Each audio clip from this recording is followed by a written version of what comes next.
আল্লাহ চাইলে পাহাড় সমান গুনাহও মাফ করে দিতে পারেন। বিখ্যাত তাবেঈ হযরত হাসান বসরি রহমতুল্লাহ আলাইহি এর হাতে আব্বাস নামের এক যুবক তওবা করেছিল, কিন্তু সে ছিল দুর্বল চিত্তের। সে তওবা করত, আবার গুনাহে লিপ্ত হতো। এভাবে সে ৭০ বারেরও অধিক তওবা করেছে এবং প্রতিবারই তা ভঙ্গ করেছে।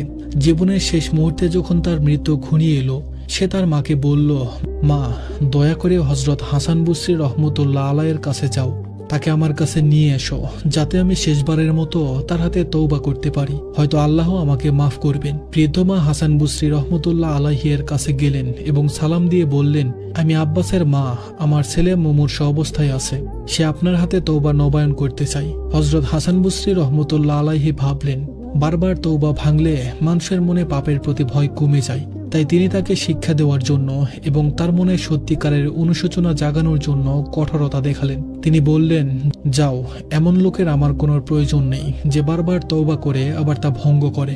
মা কাঁদতে কাঁদতে ফিরে এসে ছেলেকে জানালেন, বাবা, তোমার খারাপ কাজের কারণে শায়খ আসতে রাজি হননি। এ কথা শুনে আব্বাস আল্লাহর কাছে ফরিয়াদ করলেন, হে আমার ইলাহ, হে আমার মাওলা, শায়খ হযরত হাসান বসরি রহমতুল্লাহ আলাইহি আমাকে তাড়িয়ে দিয়েছেন, কিন্তু তুমি আমাকে তাড়িয়ে দিও না, তুমি আমার আশা ভেঙো না। সে মাকে বলল, মা, আমি মারা গেলে তুমি আমার কপালে পা রেখো এবং আমার গলায় রশি বেঁধে আমাকে বাজারের রাস্তায় টেনে হেঁচড়ে নিয়ে যেও, আর বলবে যে আল্লাহর অবাধ্য হয় তার শাস্তি এটাই। হয়তো আল্লাহ আমার এই অপমান দেখে দয়া করবেন। এই কথা বলেই আব্বাস ইন্তেকাল করল।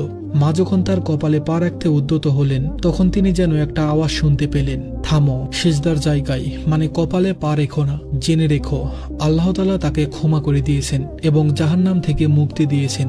মা খুশি হয়ে তাকে গোসল দিয়ে দাফন করলেন। সেদিন রাতেই হযরত হাসান বসরি রহমতুল্লাহ আলাইহি এক আশ্চর্য স্বপ্ন দেখলেন। কেউ তাকে বলছেন, হে হাসান, তোমাকে কিসে বাধ্য করলো আমার বান্দাকে আমার রহমত থেকে নিরাশ করতে? আমি তো তাকে সৃষ্টি করেছি এবং আমার রহমত সবকিছুকে ঘিরে আছে। আমার ইজ্জতের কসম, ভবিষ্যতে আর কখনো এমন করলে তোমাকে ছাড় দেওয়া হবে না। আল্লাহর রহমত মানুষের ধারণার চাইতেও বিশাল। কোনো পাপী বারবার তওবা ভাঙলেও তাকে নিরাশ করা উচিত নয়। আল্লাহ আমাদের সকল গুনাহ মাফ করে দিন, আমিন।